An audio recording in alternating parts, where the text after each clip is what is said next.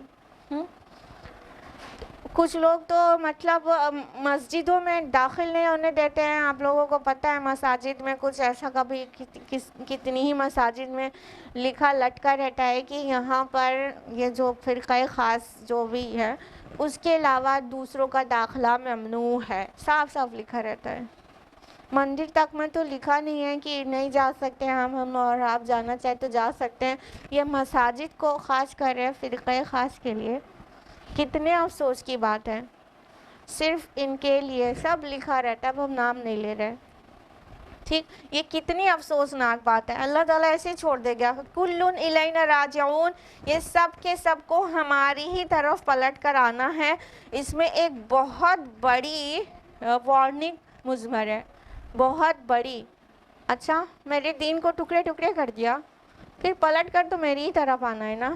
آؤ گے تو بتا دیں گے جو تم نے کیا ہے کرتوت، اس کا تمہیں کیا صلہ دینا ہے، وہ آؤ گے تو بتا دیں گے.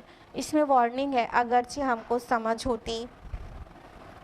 آیت نمبر 94 فَمَنْ يَعْمَلْ مِنَ الصَّالِحَاتِ وَهُوَ مُؤْمِنٌ فَلَا كُفْرَانَ لِسَعْيِهِ، تو جو کوئی بھی نیک عمل کرے گا اور وہ مومن بھی ہوگا تو اس کی سعی و کوشش کی ناقدری نہیں کی جائے گی. وَإِنَّا لَهُ كَاتِبُونَ، اور ہم اس کے لیے اعمال اس کے لکھ رہے ہیں. اب اللہ سبحانہ تعالیٰ نے فرمایا کہ جو بھی نیک اعمال کرے گا فَمَنْ يَعْمَلْ مِنَ الصَّالِحَاتِ، یعنی کہ کہا نیک اعمال کرے گا بھی نہیں کہا، من الصالحات، نیک اعمال میں سے کچھ. سبحان اللہ، اللہ تعالیٰ اتنے قدردان ہیں کہ سارے کے سارے نیک اعمال آپ سے درکار نہیں ہے. نیک اعمال میں سے کچھ بھی ہوگا تمہاری جھولی میں بشرطے کہ ایمان ہو. وَهُوَ مُؤْمِنٌ، اور بشرطے کہ وہ مومن ہو. تو فلا کفران لسعیہ، تو اس کی جو کوشش ہے، اس کے جو ایفورٹس ہیں، اس کے جو تگ و دو ہے، اس کی ناقدری نہیں کی جائے گی. اللہ تعالیٰ الشکور ہے، قدردان ہے. وہ ایکنالج کرتا ہے ہمارے ایفورٹس کو اور ویلیو بھی کرتا ہے، ناقدری نہیں کرتا. کوئی بھی اچھا کام ہو، چھوٹے سے چھوٹی نیکی ہو، راستے سے کوئی کانٹے والی چیز کو یا پتھر کو ہٹا کر کنارے کر دیا، اتنی چھوٹی سی بھی نیکی ہو تو روز آخرت ہم پائیں گے اس کو اپنے نامہ اعمال میں لکھا ہوا. اس کی قدر کرتے ہیں اللہ تعالیٰ. اور دیکھیے من الصالحات لکھا ہے، صالحات میں سے کچھ، یعنی سارے کے سارے نیک کام آپ کر لو اور کوئی ایک بھی غلطی گناہ نہ ہو، ایسا نہیں ہو سکتا. کچھ بھی نیک اعمال ہوں گے تمہاری جھولی میں ایمان کے ساتھ تو اللہ تعالیٰ اس کی قدر کرے گا، اس کو ویلیو کرے گا، اس کو آلویز ایکنالج کرتا ہے اللہ تعالیٰ کہ ناقدری نہیں کی جائے گی جو بھی تم اچھے کام کرو گے. یہ جو آیا ہے سعی کس چیز کو کہتے ہیں؟ دوڑ بھاگ کو، کوشش کو، ایفورٹس کو، تگ و دو کو، کسی چیز کے لیے کچھ ایفورٹس کرنا، بھاگ دوڑ کرنا. تو تم نے جو بھی بھاگ دوڑ کی ہوگی، جو بھی کوشش کی ہوگی نیک کام کرنے کے لیے صالحات میں سے، اچھائی میں سے، تو اللہ تعالیٰ اس کو ایکنالج کریں گے اور اس کا اجر دیں گے تم کو. اس طرح کی آیت قرآن مجید میں اور بھی مقامات پر ہے، جیسا کہ سورہ نساء سورہ نمبر 4 آیت نمبر 124 وَمَنْ يَعْمَلْ مِنَ الصَّالِحَاتِ مِنْ ذَكَرٍ أَوْ أُنْثَىٰ وَهُوَ مُؤْمِنٌ فَأُولَٰئِكَ يَدْخُلُونَ الْجَنَّةَ وَلَا يُظْلَمُونَ نَقِيرًا. جو بھی نیک عمل کرے گا، مرد ہو یا عورت، یہاں پہ اور ڈیٹیل میں ہے، مرد ہو یا عورت، بشرطے کہ وہ مومن ہو، تو ایسے سبھی لوگوں کو اللہ تعالیٰ جنت میں داخل کریں گے اور ان کا ذرہ برابر حق ضائع نہ کیا جائے گا۔ تو مرد عورت کی بھی ڈیٹیل کر دی گئی کہ وہ مرد یہ مطلب یہ نہ سمجھیں کہ بس وہی نیکی کے کام میں انہیں زیادہ ملے گا، جیسا کہ میل ڈومیننٹ سوسائٹی ہے، یہاں پر مرد گناہ کرے تو کم نام خراب ہوتا ہے، عورت کرے تو زیادہ خراب ہوتا ہے، ہاں کہ نہیں؟ ہاں کہ نہیں؟ اب ہم اگزامپل نہیں دینا چاہ رہے ہیں، آپ لوگ سمجھدار ہیں نا، کہ وہی غلطی وہی گناہ مرد کرے تو پھر اتنا تو سبھی کے ہسٹری میں ہوتا ہے، کوئی بات نہیں ہے، اور اگر وہی کام عورت اور لڑکی کر دے تو پھر اس کو تو بدنام اتنی بری طرح کر دیا جاتا ہے۔ تو یہ دنیا کا نظریہ ہے، یہ سماج کا ہے، انجسٹ۔ اللہ تعالیٰ جسٹ ہے، کوئی بھی ہو مرد یا عورت، وہی گناہ مرد کرے گا تو بھی اس کو بھی اتنی سزا ہے اور جتنی عورت کو ہے، کوئی نیکی مرد کرے گا اتنا ہی ثواب ہے جتنا وہ عورت کرے گی تو اللہ تعالیٰ فرماتے ہیں کہ ان کی کوشش جو ہے اس کی ناقدری نہیں ہوگی، اور ہم سب لکھ رہے ہیں۔ اچھا کاتب کون ہے؟ اللہ تعالیٰ ہیں کہ فرشتے؟ فرشتے ہیں نا، کاتبون، لیکن اللہ تعالیٰ نے اس کو اپنی طرف منسوب کیا، وَإِنَّا لَهُ کاتبون، کہ ہم لکھنے والے ہیں ان کے لیے، چونکہ فرشتے بھی اللہ تعالیٰ کے اذن سے ہی لکھتے ہیں نا، تو اللہ کا اذن تو ہر ایکشن پر، ہر ایکٹ پر شامل ہوتا ہے نا، اللہ کے اذن کے بغیر تو پتہ بھی نہیں ہل سکتا، کریکٹ؟ تو اللہ کے اذن سے ہی ہوتا ہے، اس لیے اللہ تعالیٰ فرما رہے ہیں ہم لکھنے والے ہیں، اپنی طرف منسوب کیا اس کو۔ اس میں ڈرنے والی بھی ایک بات ہے، پہلو ڈرنے کا، کہ اللہ تعالیٰ لکھ رہے ہیں ہمارے اعمال، اور اس میں اللہ تعالیٰ کی شان بھی پتہ چلتی ہے کہ ہر انڈیویژول کا ریکارڈ ایک ہستی کے پاس سائملٹینیس، سب کا ریکارڈ اس کے پاس پہنچتا رہتا ہے اور وہ لکھتا رہتا ہے، ٹھیک ہے؟ تو اس طرح اللہ تعالیٰ فرماتے ہیں کہ کسی کا بھی اجر ضائع نہیں ہوگا، ناقدری نہیں کی جائے گی۔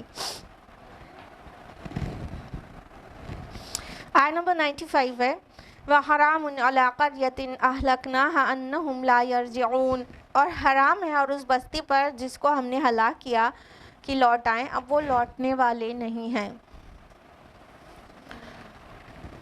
اللہ سبحانہ تعالیٰ نے فرمایا حرام علی قریہ، ایک بستی پر یہ بات حرام ہے کہ اس کی ہلاکت کے بعد کہ وہ پلٹ آئیں، اور وہ پلٹنے والے نہیں ہیں۔ تو یہ لوٹنا، یہ پلٹنا کا کیا معنی ہے؟ اس کے 3 مختلف مطالب ہو سکتے ہیں۔ ایک تو یہ کہ اگر عذاب الہی سے کوئی بستی، کوئی نیشن وہ ہلاک ہو گئی ہے تو اس کی نشت ثانیہ اب ممکن نہیں ہے، یعنی جب بستی کو اللہ نے ہلاک کر دیا تو اب اس کی نئے سرے سے اس کا نشت ثانیہ دوبارہ نئے سرے سے ان کو اسٹیبلش ہونا اٹس ناٹ پاسبل، ٹھیک ہے؟ ایک مطلب تو یہ ہوا۔ دوسرا مطلب یہ ہوا کہ اب کسی بھی ملت، کسی بھی بستی کے ہلاک ہونے کے بعد اس کو دوبارہ دنیا کے امتحان میں آ جانے کا موقع ملے اور ایک موقع مل جائے پھر سے ایگزام دینے کا، تو یہ ممکن نہیں ہے۔ ایک بار ہی امتحان ہوتا ہے، اور جو دنیا کی زندگی ہے اور دنیا کی زندگی دوبارہ ملنے والی نہیں ہے۔ اور اس کا تیسرا مطلب ہوتا ہے کہ اگر کسی قوم، کسی بستی کے لوگوں کے اوپر ہلاکت کا فیصلہ اللہ کی طرف سے ہو چکا ہے تو اب ناممکن ہے کہ اسے ہدایت مل جائے، جبکہ ابھی عذاب آیا نہیں ہے، عذاب کا فیصلہ ہو چکا ہے، تو ناممکن ہے کہ وہ رجوع کریں، انابت کریں اور وہ واپس پلٹ آئیں ہدایت کی طرف۔ یہ تینوں ہی مطالب ہو سکتے ہیں۔ بہرحال اللہ تعالیٰ نے کیا فرمایا کہ حرام ہے اس بستی پر جس کو اللہ نے ہلاک کر دیا ہو کہ اب وہ پلٹ آئیں، وہ پلٹنے والے نہیں ہیں۔ پھر اس سے کنیکٹ کیا گیا ڈے آف ججمنٹ کو، قیامت کو۔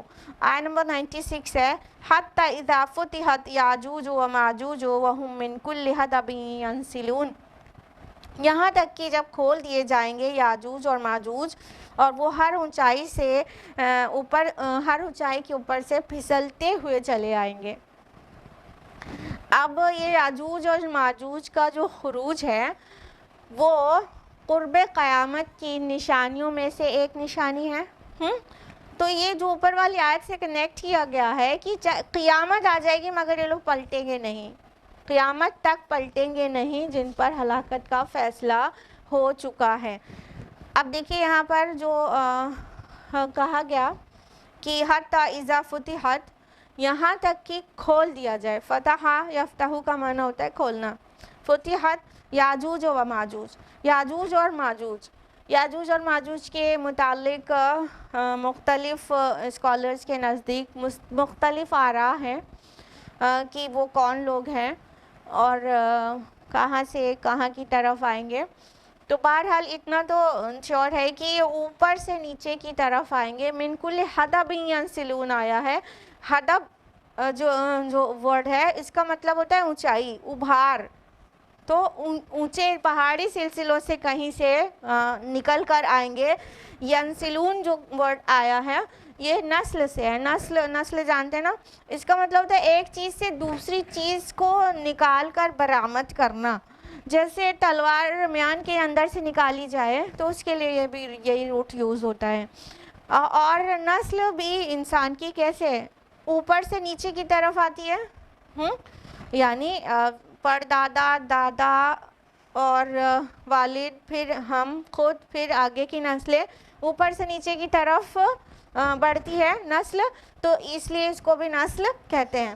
تو فرمایا کہ یہ جو یاجوج اور ماجوج ہیں وہ کیا ہیں، مطلب جب نکل آئیں گے ان کا خروج ہو جائے گا اور یہ اوپر سے نیچے کی طرف پھسلتے ہوئے آئیں گے۔ کہنے کا مطلب ایک بہت بڑا یلغار ہوگا، ایک بہت بڑی یورش کر دیں گے اور ایک بہت مطلب قیامت کا منظر ہوگا۔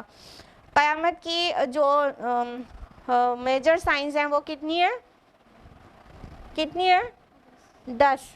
قیامت کی جو بڑی نشانیاں ہیں وہ 10 ہیں، ان میں سے ایک ہے یاجوج اور ماجوج کا خروج۔ دیکھیں آج کاؤنٹ کریے 10 نشانیاں۔ ایک دھواں کا نکلنا، دوسرا دجال کا قیامت، دابۃ الارض کا نکلنا، ٹھیک ہے، سورج کا مغرب سے طلوع ہونا، عیسیٰ مسیح علیہ السلام کا نزول، اس کے علاوہ یاجوج اور ماجوج کا خروج، اس کے علاوہ مشرق سے زلزلہ آنا، مغرب میں زلزلہ آنا، یعنی ایسٹ اور ویسٹ دونوں طرف ارتھکویکس آئیں گے، یہ الگ الگ نشانی ہیں۔ اس کے علاوہ 3 بڑے لینڈ سلائیڈز ہوں گے، ایک مشرق میں، ایک مغرب میں اور ایک جزیرہ نما عرب میں، ٹھیک ہے۔ اور اس کے علاوہ یمن سے آگ کا ظاہر ہونا۔ یہ 10 نشانیاں ہو گئی جو کہ قرب قیامت کی میجر سائنس کہلاتے ہیں، major signs of day of judgment. یہ بڑی نشانیاں ہیں، یہ ایک کے بعد ایک ظاہر ہوں گی۔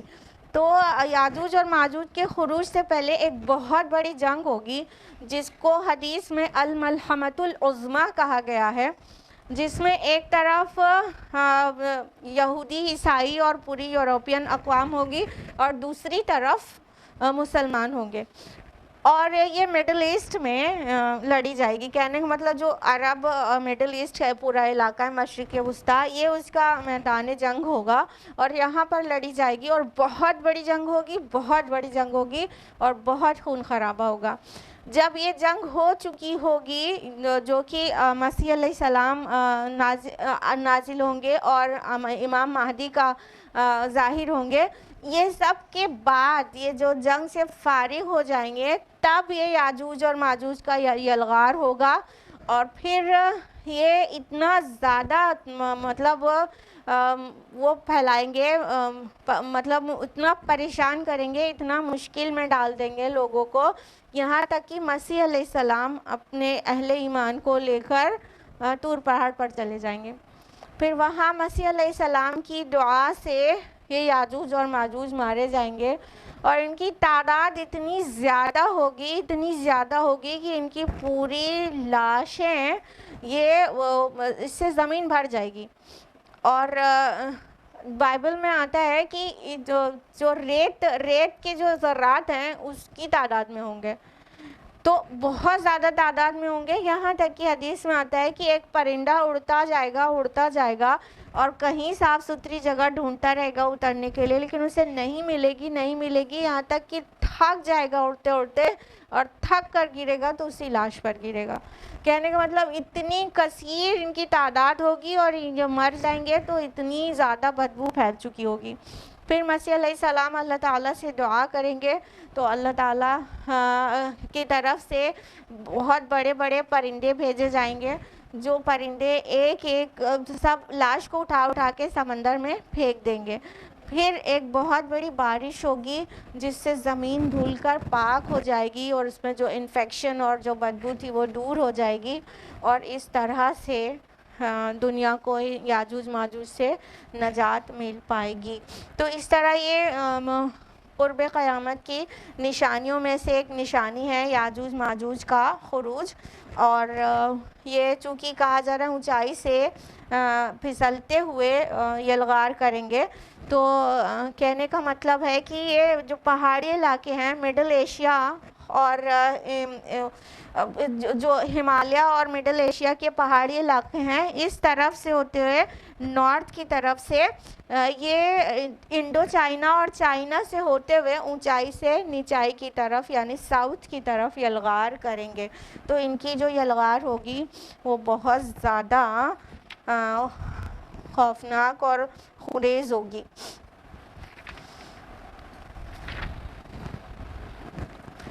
تو آیت نمبر 96 تک ہوا ہے اور ابھی آلموسٹ ٹائم اپ ہو چکا ہے. آگے والی آیت سے اس کے آگے والی آیات کنیکٹڈ ہیں، تو آج ہم لوگ یہیں پر رکیں گے.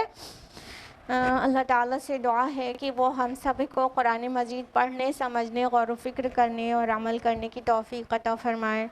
اللہ تعالیٰ قرآن مجید کو ہمارے آنکھوں کی ٹھنڈک اور ہمارے دل کی بہار بنا دے. اللہ تعالیٰ اس کلام کے ذریعے ہماری دنیاوی زندگی ہدایت سے روشناس کر دے، ہدایت سے بھر دے، اور ہماری اخروی زندگی اس سے باعزت اور باتکریم ہو جائے. آمین یا رب العالمین. السلام علیکم ورحمۃ اللہ وبرکاتہ.